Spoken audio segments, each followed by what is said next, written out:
Agradecimentos. Não por costume ou clichê, primeiro devo agradecer ao Senhor, meu Deus.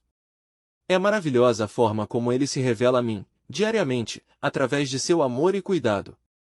Como diria Paulo, pois, desde a criação do mundo, os atributos invisíveis de Deus, seu eterno poder e sua natureza divina, têm sido vistos claramente, sendo compreendidos por meio das coisas criadas, Romanos 1:20.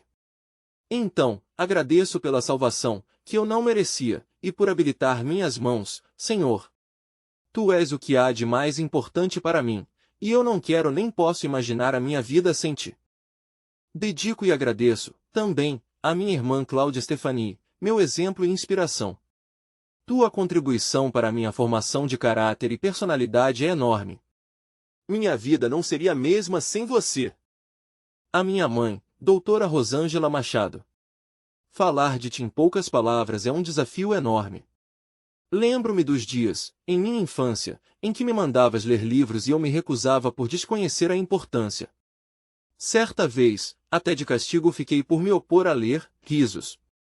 E hoje, anos depois, após centenas de livros lidos, estamos aqui, em nossa primeira obra. Eu te amo, mãe.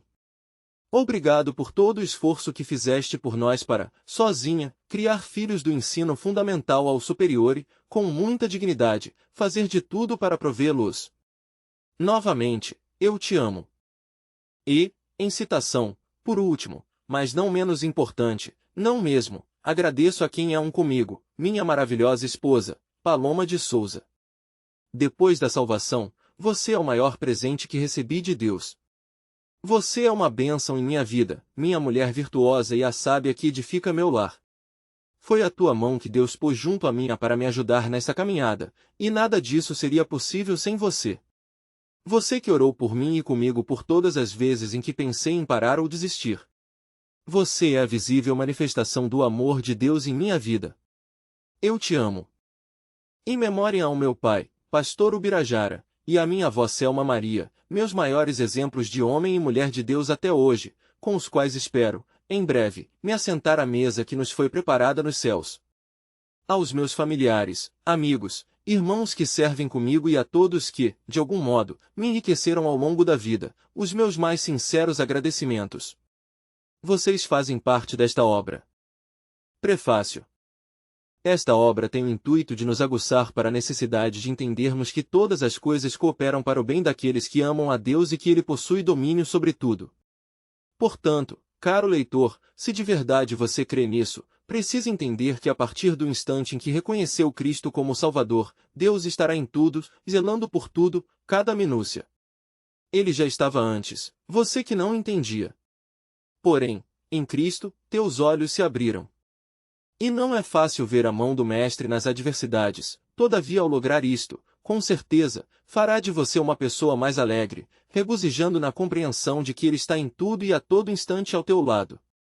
A Bíblia nos relata no livro dos Atos dos Apóstolos em seu capítulo 16, o momento em que Paulo e Silas foram açoitados, presos no escuro de um cárcere interior, com os pés amarrados a um tronco e mesmo assim optaram por adorar a Deus. Pois viam o Todo-Poderoso naquela adversidade e entendiam que a tribulação por eles vivida não alteraria a soberania divina. E de repente, lhes sobreveio um tão grande terremoto enquanto louvavam, que para alguns, pareceria o fim. Todavia, a poderosa mão de Deus, que está em tudo, se manifestava em prol da vida dos que nele confiam. Sendo a fé o firme fundamento das coisas que se esperam e a prova das coisas que se não veem, vê-lo em tudo é sem sombra de dúvidas ter fé. A fé que os missionários tiveram não no livramento, mas em Deus. Possivelmente você tenha pensado tal como eu que ver Deus nos infortúnios não seja nada fácil. É óbvio que a intimidade, a comunhão e a fé no Altíssimo os fizeram orar e adorar. Por mais surpreendente que nos pareça, nos momentos de contentamento, por vezes o homem pode deixar de ver o Onipotente e até mesmo atribuir os seus grandes feitos à força do seu próprio braço. Um dos maiores exemplos que a Sagrada Escritura nos narra é do grande rei Nabucodonosor, que reinou durante 43 anos sobre a Babilônia. Venceu todos os exércitos que se levantaram contra ele porque Deus assim o quis. A história nos relata a magnificência do seu reinado. Contudo, almejou receber oblações, construindo uma escultura de sua própria imagem com mais de 38 metros de altura e estabeleceu um decreto dizendo que todos deviam adorá-lo. Indubitavelmente, após todas as conquistas não conseguiu ver que a mão do Altíssimo estava sobre ele, atribuindo a si todo o mérito.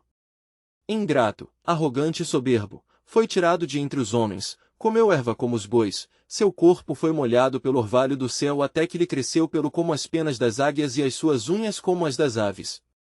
Precisou passar um período de tempo nestas condições pois mesmo após Daniel tê-lo aconselhado a deixar o caminho de iniquidade, optou por manter-se com as mesmas práticas. O apóstolo Pedro assegura no livro de Atos que Deus não faz acepção de pessoas, mas que lhe é agradável aquele que em qualquer nação o teme e obra o que é justo. Com Nabucodonosor ele não agiria diferente. Quando o rei reconhece a grandiosidade do Altíssimo e consegue percebê-la em sua vida, Deus o concede retornar ao seu trono. E agora ele encerra o capítulo 4 de Daniel afirmando que louva, exalta e glorifica ao Rei do céu, porque todas as suas obras são verdades e seus caminhos juízo e pode humilhar aos que andam na soberba. Ao ver Deus no seu reino, a sua glória ainda foi aumentada. Espero que este livro desperte você para o fato de que, independentemente da situação ou lugar que estejas ou que venha vivenciar, a mão do Mestre o colocou e, se ele quiser, retirará de lá. Não contemplar a presença divina em todas as coisas ou momentos, implica em como você se encontra diante dos acontecimentos e não na ausência de cuidado celeste. Na fornalha, era o quarto homem, no deserto, a noite era coluna de fogo e coluna de nuvem de dia, com Paulo e Silas se manifestou em um grande terremoto, ao profeta Elias por voz mansa e delicada. Em todos os momentos ele se fez presente e em tudo esteve na vida dos seus. Portanto, mesmo que outrora você não visse Deus em todas as coisas, a hora é essa, este livro irá te ajudar. Rendei graças ao Senhor porque Ele é bom. Dele, para Ele e por Ele são todas as coisas, glória pois a Ele eternamente. Amém. Quem tem Deus, o vê em tudo. Introdução. Em meados da primeira década dos anos 2000, me era muito comum que, chegando da escola na qual à época cursava o ensino fundamental, por volta do meio-dia, fizesse uso de um aparelho de DVD, que o tempo e outras novidades deram conta de pôr em desuso, a fim de desfrutar de alguns louvores enquanto cumpria minhas atividades de contribuição doméstica, como todo e qualquer adolescente disciplinado.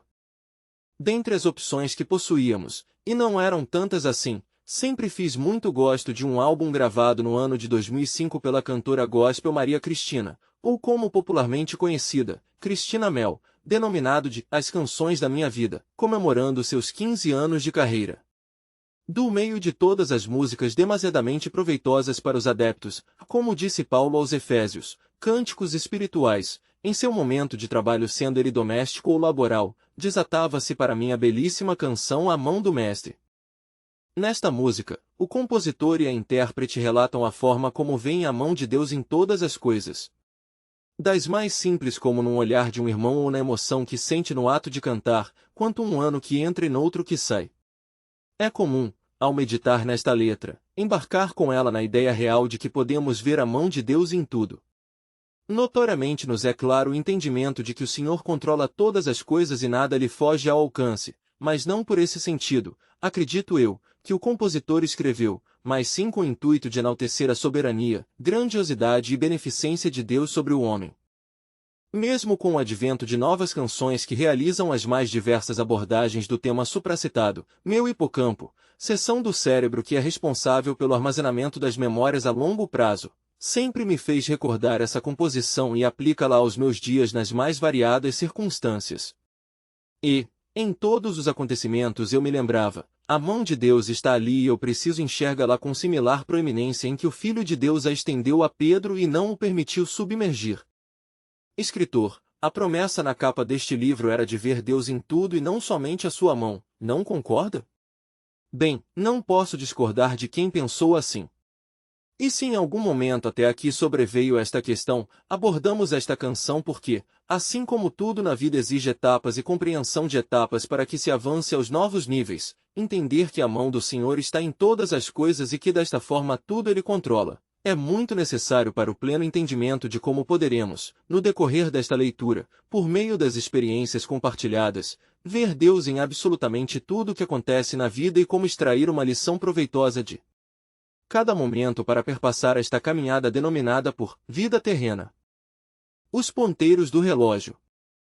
Sem sombra de dúvidas ou variações, a maior inspiração que tive não apenas para escrever este exemplar, mas para que, antes disso, pudesse contemplar o Criador em tudo, foi uma pequena história que minha mãe, Dona Rosângela, ou para os íntimos, Tia Rô, me contava desde a mais tenra idade, baseada numa pregação que há muitos, muitos anos ouviu.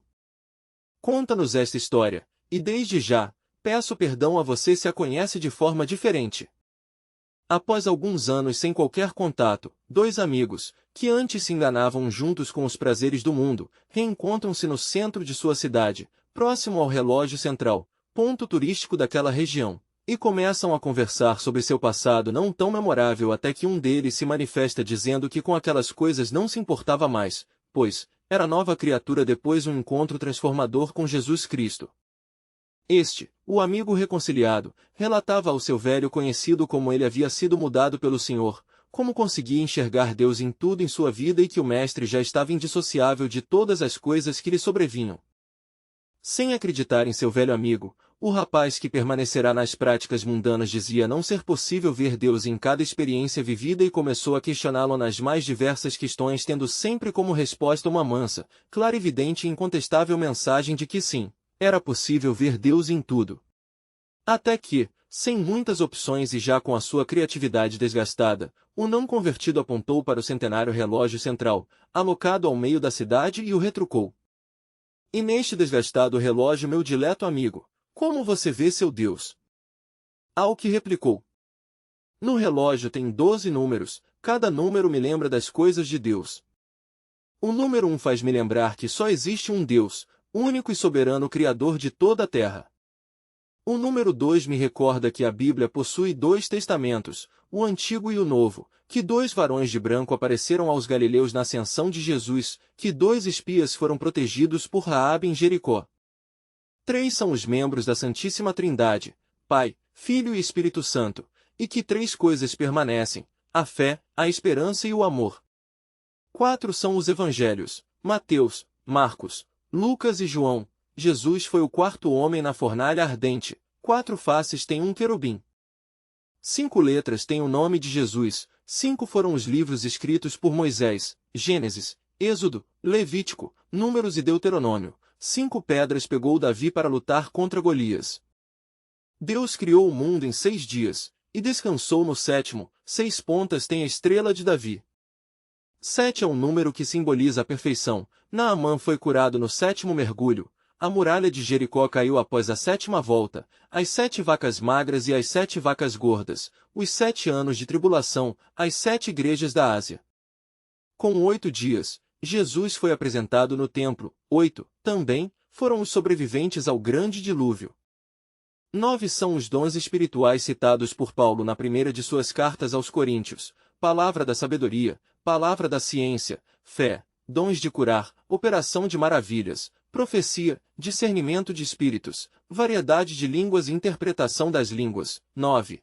Também, são os frutos do Espírito: amor, gozo, paz, longanimidade, benignidade, bondade, fé, mansidão e temperança. 10 são os mandamentos do Senhor. 10 pragas caíram sobre o Egito, 10 foram os leprosos curados por Jesus. 11 foi o número de apóstolos que o Jesus ressuscitado visitou numa câmara fechada. 12 tribos de Israel, 12 filhos de Jacó, 12 apóstolos de Jesus, 12 homens espiaram Jericó. Com 12 anos, Jesus ensinou os doutores, 12 anos padeceu a mulher do fluxo de sangue, e com 12 anos a filha de Jairo foi ressuscitada. Sem mais perguntas e convencido da fé que agora seu amigo carregava, não teve outra alternativa senão aceitar que o amigo estava de fato transformado e por fim reconhecer Cristo como seu Salvador. Esta história, talvez não com toda essa riqueza de detalhes que agora transmito, me acompanhou durante toda a minha caminhada no Evangelho e até hoje queima em meu coração. Lembro-me com clareza de muitos os momentos em que minha mãe me narrava este texto com certa empolgação e entusiasmo, esperando que da mesma forma que a impactou, em mim causasse o mesmo efeito. E funcionou. Quase nunca ela expunha o relato da mesma forma. Nem sempre se lembrava de todos os eventos. Por vezes levávamos alguns minutos para recordar a mensagem que cada hora do relógio carregava em si. Embora o início e o meio se alterassem com o passar do tempo, o final, o famoso moral da história, minha mãe nunca alterou. Após as sempre satisfatórias explanações, ela terminava com a mesma frase: quem tem Deus, vê Deus em tudo, até nos ponteiros do relógio. E, esta frase de efeito, em mim surtiu um efeito que nós não mensuraríamos naquele momento, mas que nortearia minha caminhada e posteriormente minha escrita. É muito difícil que alguém que tenha contato comigo nunca tenha me ouvido repetir este valioso ensinamento de minha mãe. E, além de todas as coisas que fez por mim, te agradeço por isso, mãe. Vejo Deus em tua vida. Ensina a criança no caminho que deve andar, e, ainda quando for velho, não se desviará dele. Provérbios 22h06. Entendimento. Evidentemente, a melhor forma de conhecer ao Senhor é através de uma real comunhão com Ele, por meio de uma vida de oração e relacionamento com Sua palavra. Este conhecimento não pode ser alcançado sem estas duas preciosíssimas ferramentas. Lembre-se disso.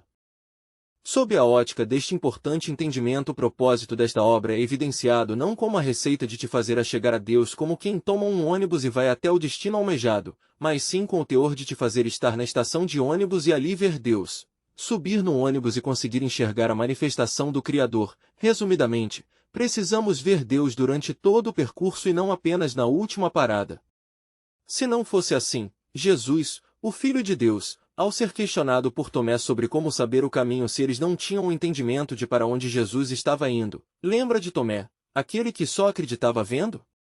O mestre certamente culparia os escritos de João dizendo qualquer outra coisa que não fosse: eu sou o caminho, a verdade e a vida, ninguém vai ao Pai, senão por mim. João 14h06 NVI. Pelo entendimento revelado por Cristo neste versículo, entendemos de forma literal e prática que Ele é o caminho. Sim, apenas repeti a citação do Mestre. Talvez você tenha pensado, entretanto, alguém uma vez disse que a repetição leva à excelência, então quem sabe assim não aprendamos.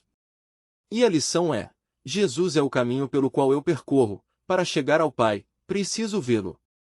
Tendo este entendimento, nossos cultos de ações de graça se darão não apenas após a aprovação no vestibular, porque o estudante terá visto o Senhor em suas horas e mais horas de estudos. Ou, o agradecimento virá tanto quando um dos filhos de Deus vivenciar o pequeno milagre da cura de uma doença, como também na grandiosidade do milagre de cada nova manhã. O entendimento que será auferido destas letras certas por linhas retas é de que Deus fala conosco todos os dias, porque diariamente tem algo novo a nos revelar a fim de aprofundar nosso relacionamento com Ele. Nossos ouvidos é que nem sempre estão para lá de dispostos, os corações, muitas vezes distraídos e não atentamos à voz do Senhor. Pedro, por exemplo, quando todos os discípulos no barco se desesperavam por, além de um forte vento que agitava as águas e estas açoitavam o barco, ainda ali os surgia um fantasma do meio da escuridão. Jesus, porém, lhes falou logo, dizendo: tende bom ânimo, sou eu, não temais.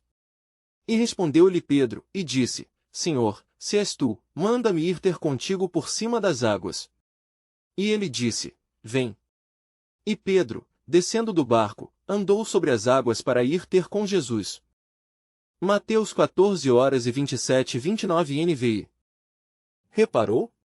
Não? Senhor, se és tu. Essa frase deixa claro que Pedro não conseguia, no meio do impetuoso vento, identificar Jesus, mas disse: manda-me ir ter contigo. Basicamente, Simão Pedro está nos ensinando que onde não conseguimos ver o Senhor, precisamos ouvi-lo. Trocando em miúdos, o primeiro passo para ver o Senhor é ouvir o que Ele está dizendo. De fato, nem sempre conseguiremos despertar para este entendimento, porém com os ouvidos atentos, perceberemos com eles, que o Mestre está ali.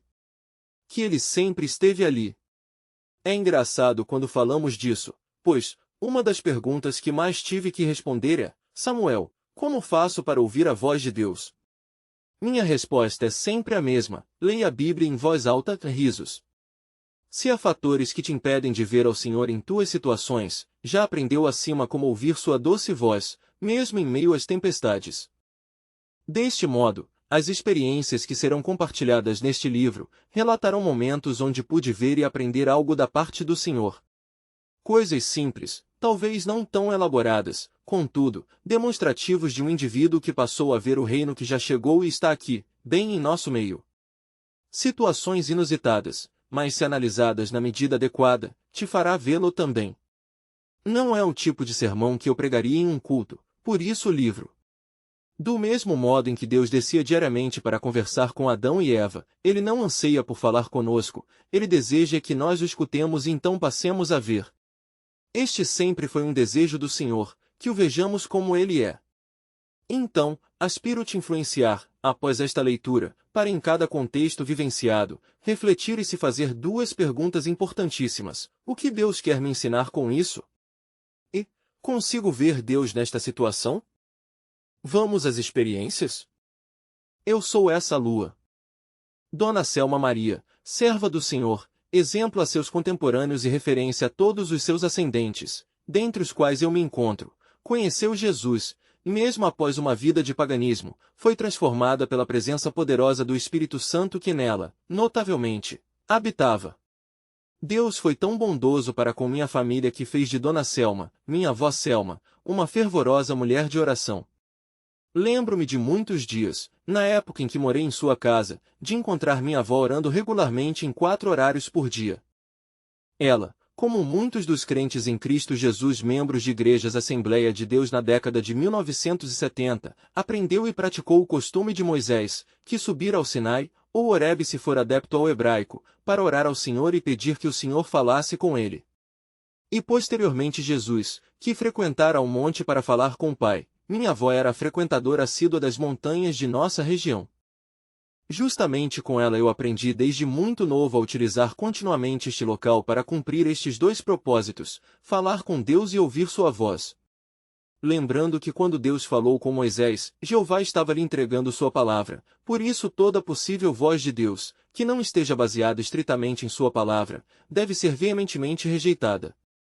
Após este importante e valoroso adendo, prossigo a narrativa informando-vos, que mesmo após a sua morte, o legado dela perdurou em mim e este bom hábito preservo até então, subir para ouvir e falar. Dentro disso, inúmeras vezes eu estive ali. Este foi e permanece sendo meu segredo com Deus. Uns têm um quarto de guerra, alguns um canto no templo, eu aprendi com Dona Selma e até hoje pratico o monte. Conservando o bom hábito de falar e ouvir, assim como Jacó, sempre me recusei a deixar o meu lugar de contato com o céu sem que a minha bênção estivesse diante de mim, logo sem ouvir a terna voz o propósito permanecia incompleto. Em um dia desses, há não muito tempo, aceitei o convite dos jovens de minha igreja para estar com eles neste propósito de oração. Quando fui chamado, em uma noite de sexta-feira após uma semana extremamente desgastante física e emocionalmente por variados motivos, entendi aquilo como uma intimação do Senhor. Afinal, as tantas preocupações no decorrer da semana não me deram lá o tempo adequado que meu espírito necessita para falar com Deus e ouvir sua voz. Só que neste dia, nós estávamos lá orando, a presença do Senhor se manifestava por meio de lágrimas e sorrisos de alegria, gritos e silêncios, louvores e orações, mas apenas aos meus irmãos. Em mim, as aflições deste mundo me causavam demasiada inquietação. Eu falei com Deus, Ele falou comigo, todavia minhas apreensões terrenas falavam tão alto em meu interior que não conseguia ouvir sua doce voz. Os irmãos que ali estavam, trouxeram excelentes reflexões bíblicas, mas eu estava atordoado. Oramos e descemos. Cumprindo nosso diário momento de comunhão que chamamos de carona, logo após nosso momento de oração, levei um amigo, integrante do grupo de oração em sua casa. E, após tê-lo deixado, enquanto dirigia para minha casa, avistei a lua, que imponente brilhava no céu, em sua fase cheia. É engraçado lembrar disso, mas no exato instante em que a contemplava, disse a mim mesmo, eu sou esta lua. Como um amante de astronomia que sou e bom aluno de 5ª série primária que fui, naquele momento fui tomado por uma profunda reflexão. Sim, eu vi Deus naquela ocasião e me vi naquela lua. Mas por quê? Bem, acredito que você saiba que a lua possui 4 fases: lua cheia, quarto minguante, lua nova e quarto crescente. E como dito anteriormente, minha experiência se passava enquanto observava a Lua em seu pleno estágio de iluminação solar. Sim, conhecimento que também creio que meu prezado leitor compartilhe, é que este astro, o único satélite natural da Terra, não possui luz própria, mas reflete na Terra o que recebe do Sol. Quando a Lua está em sua fase cheia, nós podemos ver com totalidade a sua face virada para cá. Mas então, quando a Lua fica cheia? A Lua fica em sua fase cheia quando está posicionada a 180 graus do Sol, ou seja, quando a Lua está alinhada com o Sol, recebe em sua face a plenitude da luz solar. O que pode ocorrer no relacionamento entre o astro e o Sol é quando a Terra se põe entre os dois, criando o que nós conhecemos por eclipse lunar, o que coloca a Lua em parcial ou total escuridão. Este eclipse acontece quando a Lua se alinha com o Sol e com a Terra. No momento em que isso acontece, este alinhamento com o céu e terra põe a Lua na escuridão. Não dá para se alinhar com os dois. Tiago, em sua epístola, já nos alertara que amizade com o mundo é inimizade contra Deus. É impossível mantermos um engajamento parelho ao sol da justiça simultaneamente ao mundo injusto. A sujeira daqui nos impediria de desfrutar de sua luz. Paulo disse aos Romanos, no capítulo 6, que agora alcançados por Deus por meio de sua graça, de maneira nenhuma permaneceremos nas práticas desta terra. Repito, se a terra causa interposição em nosso relacionamento com o céu, não somos cheios. Em suma, quando a terra causa interferência na relação dos dois, põe a lua em trevas. Ali, caro leitor, eu me vi naquela lua, pois não pude alcançar todo o brilho que o sol a mim tinha reservado, porque as coisas da terra se interpunham entre nós. Nunca iremos alcançar o estado pleno, o estado cheio enquanto o mundo, ou o que no mundo há, intermediar em nossa conexão com o céu. Por isso não consegui ouvi-lo aquele dia. Não porque não quisesse falar, todos os dias ele quer. Tomemos, por exemplo, o relacionamento do Criador com Adão, que todos os dias descia para falar com a criatura, mas meus ouvidos não podem estar agravados para a percepção de sua sublime e poderosa voz. Portanto, olhando para Jesus, autor e consumador de nossa fé, sem permitir que as coisas desta vida nos embaraçem e nos prendam apenas ao plano terreno, nós iremos dispor de tudo que o sol pode nos ofertar. Nós fomos chamados para refletir o que o sol tem. O brilho da lua evidencia a presença do sol. À noite, nas trevas em que vivemos, não podemos ver o sol, mas vendo a lua, sabemos que o sol não abandonou a terra, pois a lua revela sua presença por intermédio de seu esplendor. Exatamente como Deus nos chamou para ser neste mundo que jaz no maligno.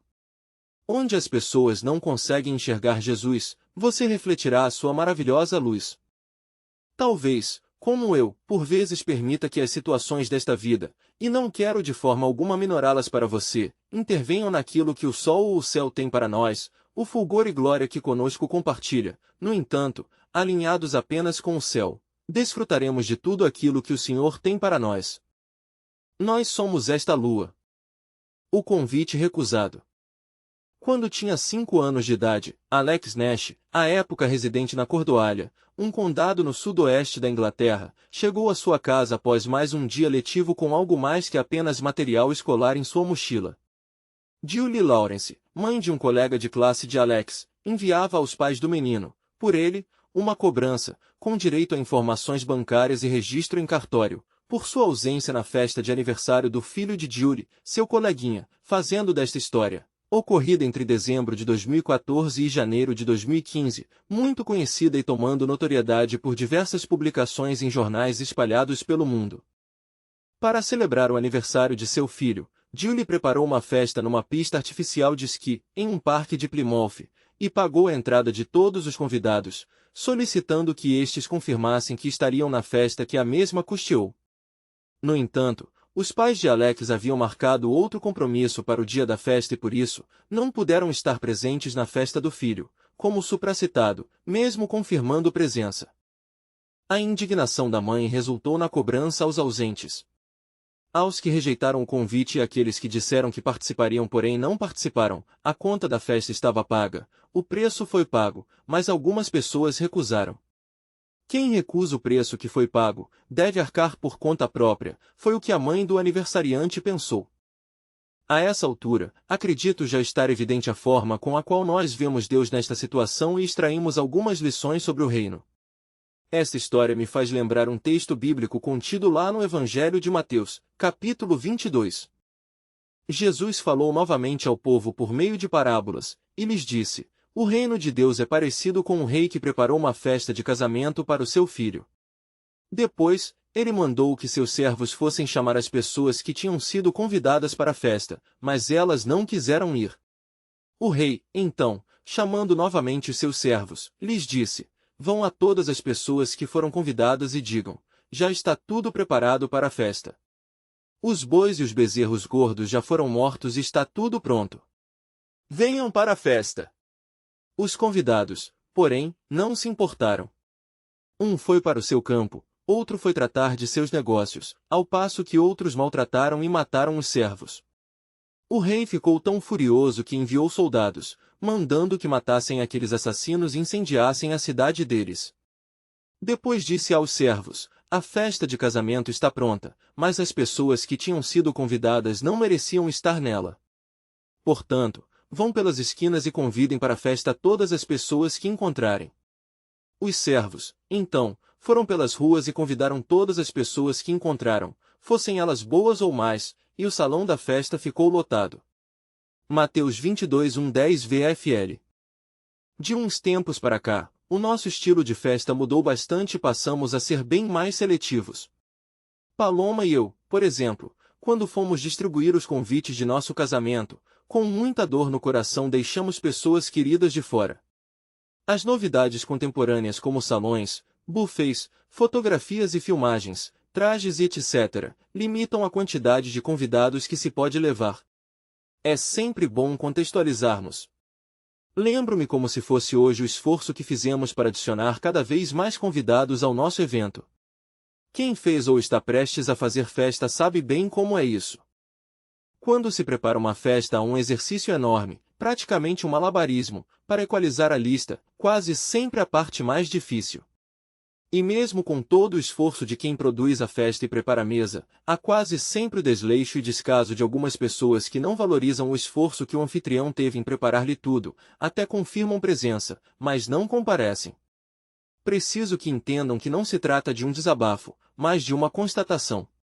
A estes, não importa o quanto o anfitrião preparou a cerimônia, não importa o que lhe custou, não importa tudo o que ele fez para conceder a oportunidade ao convidado de sentar-se à mesa e desfrutar do que foi aprontado.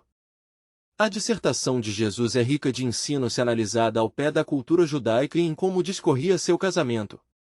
O matrimônio judaico era dividido em algumas etapas. Primeiro o noivo vinha até onde a casa da noiva para conhecê-la, o que nós chamamos de desposo. Numa segunda etapa, o noivo havia de cuidar do dote.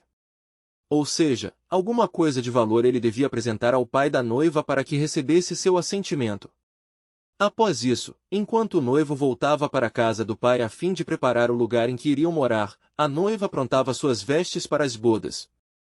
Por último, o noivo vinha com seus amigos ao som de música com alegria para buscar a noiva e com ela celebrar as bodas no lugar de sua habitação. Exatamente como Cristo fez ao vir em nossa casa, depois pagou o preço, um alto preço junto ao Pai para nos credenciar às bodas do Cordeiro. Jesus ainda nos preparou morada conforme ele mesmo relata no capítulo 14 do Evangelho de João. E agora, prestes a entrar na última etapa e vir buscar sua noiva, não há como desconsiderar o maravilhoso convite que recebemos tampouco todo o sacrifício que este carrega. Há uma festa para nós.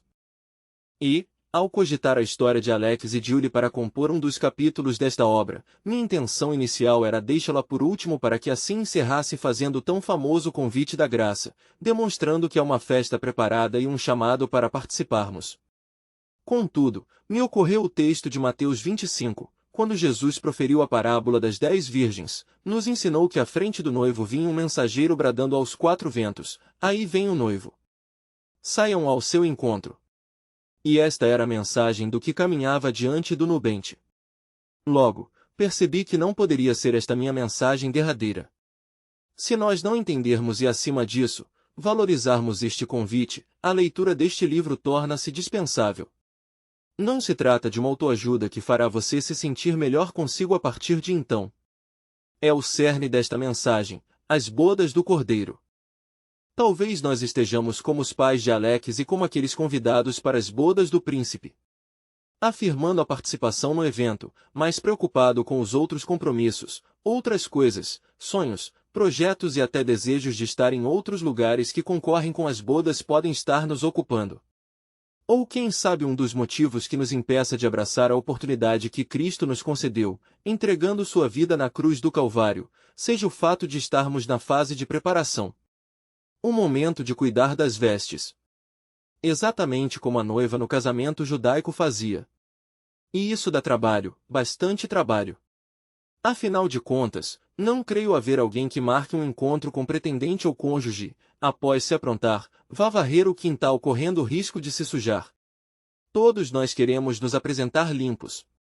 De modo que, como ansiamos fazer muitas coisas aqui na terra, muitas delas que sujam nossas vestes, no lugar de nos preocuparmos com a limpeza para atender ao convite, estamos preferindo rejeitar o convite e permanecer sujos. Preciso ressaltar que ir ou não à festa não está baseado em nossa capacidade de manter as vestes limpas, mas no convite que o Pai nos deu e como Ele nos conduz a esta festa. Não somos salvos pelas obras, mas para elas. Não sabendo se a questão de meu leitor são as muitas ocupações ou a rejeição pela sujeira alocada nas vestes, embora o sangue de Jesus seja suficiente para nos purificar de toda a imundície, ainda tratando do assunto convite. Lembro-me e deixo como reflexão a passagem também relatada pelo apóstolo João, no 11º capítulo de seu Evangelho, sobre Lázaro, o amigo de Jesus. Este texto traz em si alguns convites que valem a pena observarmos. Estava Jesus da além do Jordão quando um certo Lázaro, de Betânia esteve enfermo e suas irmãs Marta e Maria chamaram, ou melhor dizendo, convidaram Jesus a fim de que curasse o adoentado. O mestre, ao receber a solicitação, permaneceu ainda mais 2 dias no lugar no qual se encontrava até partir a Betânia.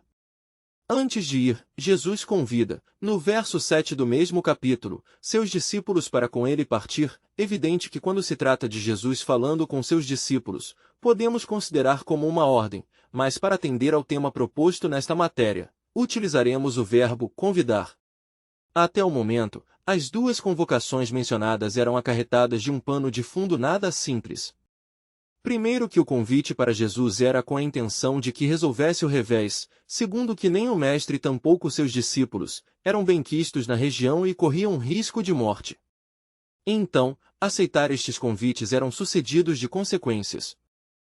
Indo além, após 4 dias da morte de Lázaro, a caravana messiânica se aproximava da cidade. Sabendo Marta que ele estava às portas, foi ao seu encontro. Lembra ainda do texto de Mateus 25? Qual era a frase de quem vinha à frente do noivo mesmo? Assim. Lembrei, o noivo vem. Saiam ao seu encontro. Justamente o que fez Marta. Já Maria, sua irmã, continuou assentada em casa. O que nos demonstra que a pessoa só de saber que Jesus está em determinado ambiente, vai ter com o Mestre. Outras, seja por demasiada tristeza, como Maria na dor do luto, ou por qualquer outro motivo, não conseguem. Todavia, Jesus manda chamar Maria. A convida para estar onde ele estava. Não importa se somos do estilo que corre na direção do Mestre ou se somos daqueles que precisam ouvir claramente seu convite, ele faz questão dos 2 tipos de pessoas. Sem as 2 ali a família não estaria completa. Para atender ao chamado de Jesus, se não perdi as contas o 3º convite até agora, Maria teve de deixar a multidão sem dar nenhuma satisfação, ao ponto que pensavam que Maria ia ao sepulcro lamentar ali a morte de seu irmão, quando na verdade ia na direção de Jesus. Jesus não queria se revelar à multidão, ele desejava revelar-se a Maria e para isso, ela precisou aceitar seu convite. O Mestre está aqui, e chama-te. Depois que Maria atende ao convite de Jesus e um período de comoção compartilhada entre os 3, levando até mesmo Jesus a chorar, o Mestre pergunta onde Lázaro estava e vai até o sepulcro. Quando se convida Jesus para um ambiente, não podemos aguardar menos do que a resolução total. Ele não só compartilha da nossa dor como também vai na raiz de nosso problema. Enquanto não chega lá, a obra dele não acabou.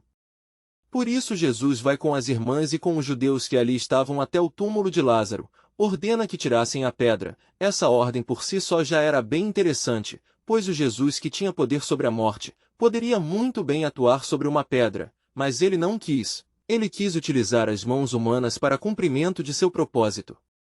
E, de acordo com minha versão favorita para este texto da Bíblia King James 1611, faz um convite ao defunto dizendo: Lázaro, vem para fora. Seria bonito imaginarmos Lázaro saindo caminhando do sepulcro e trocando passos ao seu bel prazer, mas não foi bem isso que aconteceu. Depois que Jesus faz o convite, nem mesmo a morte consegue impedir Lázaro de aceitá-lo. Jesus pede ao povo que assistia que o desamarrassem e o deixassem ir. E por quê? Era de costume dos judeus enfaixar o morto ao pô-lo em seu jazigo e, quando Lázaro sai, a atadura que as pessoas haviam colocado nele não saíra por si só, ele estava amarrado, preso àquilo, por isso Jesus pede que alguns presentes a retirassem. Pessoas puseram ataduras em Lázaro, Jesus usa pessoas para retirar.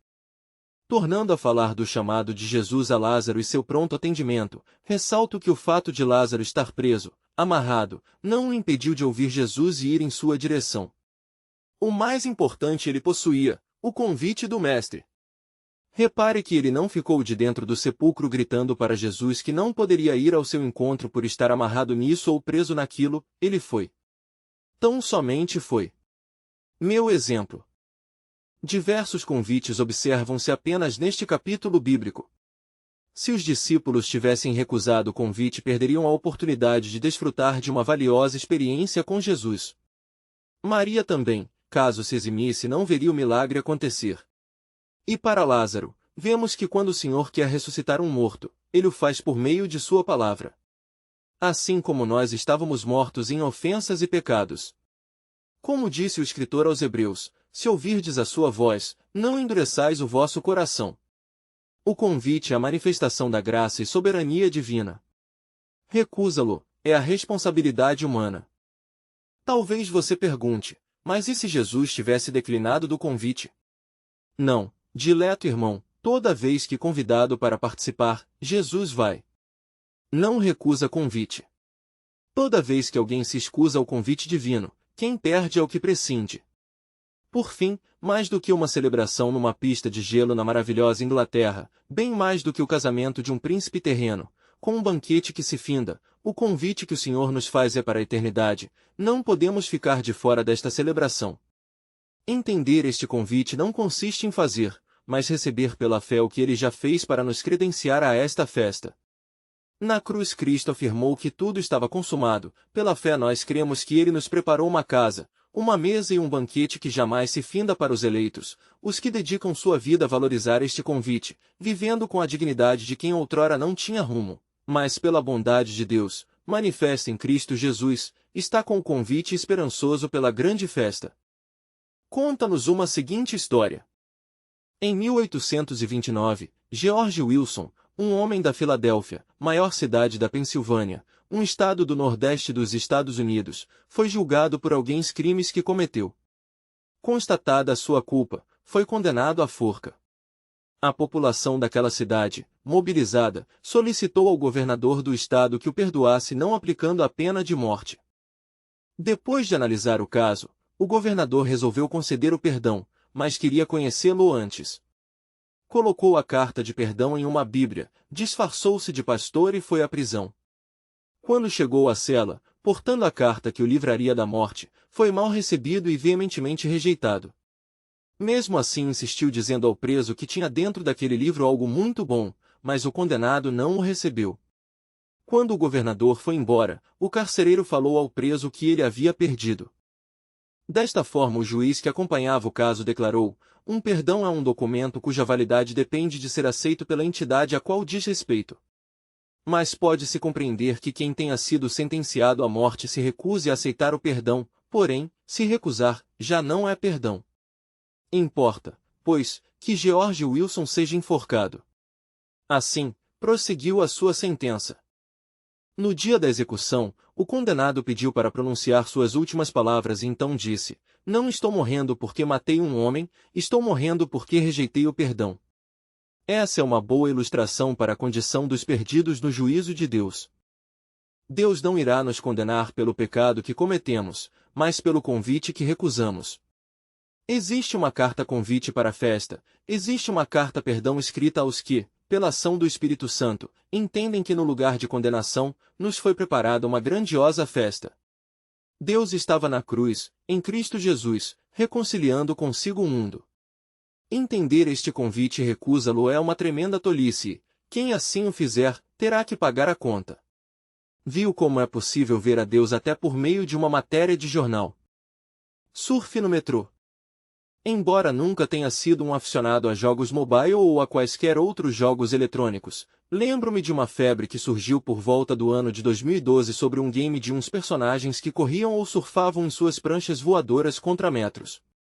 Resumidamente, o jogo consistia em personagens que eram pegos em atos de vandalismo, pichando, o que imagino eu, ser uma propriedade privada, até que abordados por um policial e seu cão, iniciam sua corrida sobre metros. Sobre placas de sinalização com o objetivo, ao longo de todo o interminável percurso, de além de fugir da punição, pegar o máximo de moedas possíveis. Este jogo que estou citando, mesmo não tendo citado seu nome original, acredito que você, que possuía um smartphone à época, já deva saber qual é. Fez e fazenda tanto sucesso que em 2018 atingiu a marca inédita de 1 bilhão de downloads para celulares com sistema Android e em 2019 foi eleito o melhor jogo para smartphones. Mesmo não sendo nenhum dos entusiastas, tive acesso ao jogo descrito baixando em meu aparelho celular por duas razões. A primeira porque se tratava de uma novidade que chamava atenção e os jovens gostam de estar por dentro das novidades. A segunda era porque tenho muitas crianças na família que, até aquele momento não tendo seus próprios celulares, me pediram gentil e carinhosamente para que pudessem jogar em meu aparelho. Como de costume, no começo nós achamos sempre muito normal e nunca vemos nada demais. Calma! Não se trata aqui de nenhum CD de nenhuma cantora que, se ouvido ao contrário, traz mensagem subliminar, risos. É que a gente geralmente fica tão preso à forma que não se atenta ao conteúdo. E este despertamento foi exatamente o que aconteceu comigo num certo dia. Estávamos em uma das maravilhosas reuniões de família que eu amo, tanto as reuniões quanto a família, até que um dos meus muitos primos me pediu que o deixasse jogar. Eu permiti desde que fosse sob meu atento olhar. Neste dia, por estar realmente atento, me foi descortinado algo que outrora não havia percebido. Assistindo de fora, pude ver melhor. Afinal, tem coisas como prestar atenção no conteúdo de um jogo, manifestar inveja, ser orgulhoso, ser prepotente ou soberbo, grosseiro ou arrogante, que dificilmente identificamos quando praticamos. No entanto, quando alguém faz próximo de nós, conseguimos notar com demasiada facilidade. Ao fitar os olhos naquele celular enquanto meu primo jogava, pude ver Deus ali e receber mais um de seus valiosos ensinamentos. O primeiro que, ao meu ver, vale de destacar é a forma como o jogo se inicia.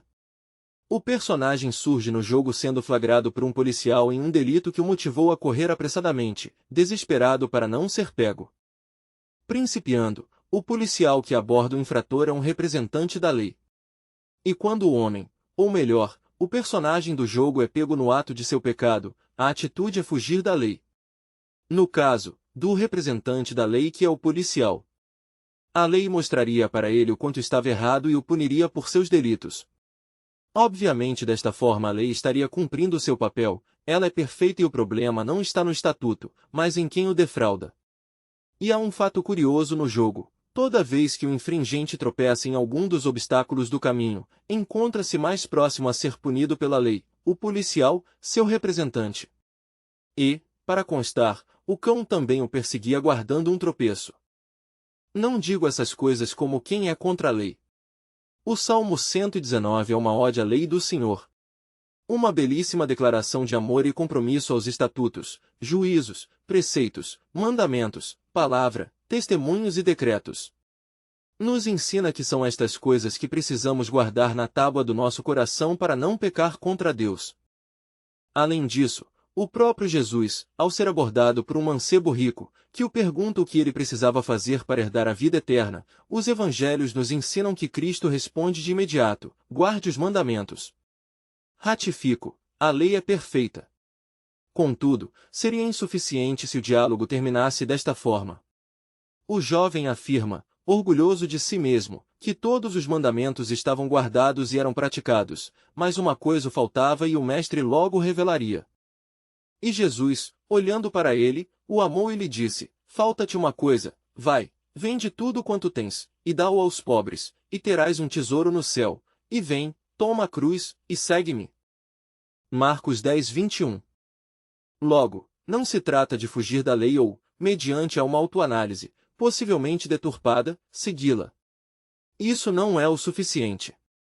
Cristo afirmou: uma coisa te falta. Não sei se você conhece alguém que se vanglorie por não roubar, não matar ou não se deitar com a mulher do vizinho. Geralmente a frase que eu ouço é: eu sou uma boa pessoa. O declarante desta sentença não percebe, mas estas declarações são demonstrativas de pessoas que, inconscientes, estão correndo da lei. Eu afirmo: eu não roubo. Mas por que me considero justo ao dizê-lo? Simples. Sei que roubar é errado. Não quero ser alcançado e punido pela lei, sempre que eu tropeçar. Em suma, todos nós fugimos da lei, como o protagonista do jogo, involuntariamente. Cristo, que é maravilhoso, nos ensinou que essa nossa fuga desembestada não é o suficiente. Carecemos de segui-lo. Não adianta correr dos estatutos, demandamos seguir Jesus. Trilhar o caminho não só que ele fez, mas o caminho que ele é. Apenas assim cessaremos a inquieta corrida da lei, pois Paulo nos ensinou que nenhuma condenação há para os que estão em Cristo Jesus, que não andam segundo a carne, fazendo suas próprias vontades, mas pelo Espírito, fazendo o que Deus manda. Permanecendo ainda no enredo deste jogo, após partir para uma fuga desenfreada de seu castigo merecido, a ideia central do surf no metrô, julgo eu, é acumular o máximo de moedas possíveis ao longo do percurso até que o fugitivo seja atropelado e capturado para então quitar, por si, sua dívida. E ali, naquele momento de contemplação, percebi o sentido do jogo: fugir da lei até a morte e amontoar o máximo de dinheiro possível ao longo do percurso. Vi Deus ali seu desejo de me expor uma maravilhosa analogia com a vida humana. Que o homem foge da lei, mesmo inconscientemente, é assunto já desgastado por nós, então partiremos para a segunda parte, a corrida desgovernada pelo acúmulo de moedas. Sim, esta é a nossa vida. Muitas vezes nossa prioridade. Não. Não vou pregar contra o dinheiro, ele nunca foi o nosso grande problema. A raiz de todos os males que nos cercam não é o dinheiro, mas o amor a ele, segundo Paulo escreveu a Timóteo. O apóstolo diz que por cobiçarem tanto dinheiro, as pessoas se desviam da fé e, no lugar de dinheiro, amontoam para si sofrimentos. O protagonista do game que me é inspiração para esta comparação com o nosso cotidiano. Nós que andamos tão preocupados em acumular tesouros na terra, onde a traça e a ferrugem corroem e onde os ladrões roubam, que nos colocamos ante a trens e metros e arriscamos nossas vidas apenas para que mais moedas sejam agregadas. E se a lei nos alcançar para nos punir, de que servirão todas aquelas moedas na conta? Pois é. Jesus Cristo, em mais um comum momento de ensino, segundo que noticia o Evangelho de Mateus no capítulo 6, após tratar de um assunto muito importante que é a oração, começa a abordagem de como deve ser o relacionamento do cristão com o dinheiro. Evidentemente eu careço de utilizar as palavras de nosso mestre. Aliás, não faria sentido algum empregar quaisquer outros argumentos para defender a tese apresentada. Quem pode contender com as palavras de Jesus? Ninguém pode servir a dois senhores, pois odiará a um e amará o outro, ou se dedicará a um e desprezará o outro. Vocês não podem servir a Deus e ao dinheiro. Mateus 6:24 NVI. Ouvi uma vez de uma amiga que o dinheiro é um excelente servo e um péssimo senhor. Jesus, quando fala sobre ele, diz que ou nós servimos a Deus ou ao dinheiro. Aos dois não dá. E, permita-me explicar o que seria servir ao dinheiro buscando ao máximo sua total compreensão do que almejo transmitir. Já se pegou, por vezes, refletindo no que poderia fazer se tivesse muito dinheiro? Se ganhasse na loteria ou coisa parecida? Se tivesse um repentino e surpreendente aumento significativo no salário? É natural que o pensamento seguinte seja na condição de conforto que isso poderia proporcionar, como conseguiria ajudar familiares e amigos ou como seria capaz de adquirir os bens que tanto ambiciona. Associamos esta imaginária, porém relevante quantia em nosso orçamento a uma sensação de paz e tranquilidade, sendo isto que resolveria, se não todos, grande parte de nossos problemas. Bem, se já pensou assim em algum momento de tua vida, neste exato momento, o dinheiro era o teu Deus e nele estava a tua confiança. A expectativa de resolução de todo e qualquer infortúnio não pode vir das moedas obtidas ao longo do caminho que chamamos de vida. Não podemos nos enfiar na frente de metros, sobre ou sob obstáculos para, a qualquer custo, aglomerar riquezas. Isso não se trata de uma pregação contra o dinheiro. É sempre bom deixar evidente. Se Jesus nunca o fez, por que assim eu o faria? O que estamos analisando aqui é justamente onde está nosso coração e nossas expectativas. Cristo nos ensina o que devemos buscar primeiro: o reino dos céus e a sua justiça. Deste modo, não se trata de não desejar ter dinheiro, mas colocá-lo dentro do ranking de nossa vida na posição que ele deve estar, e o reino do Senhor sempre antes de todas as coisas. Outra frase que ouvi e deixo como reflexão: saber ganhar dinheiro é como bronze, ter dinheiro como a prata e saber como relacionar-me com ele, ouro. Ele é uma ferramenta necessária, não prioritária.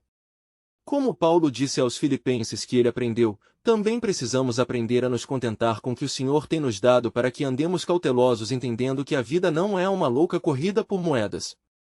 Não há luz no espaço.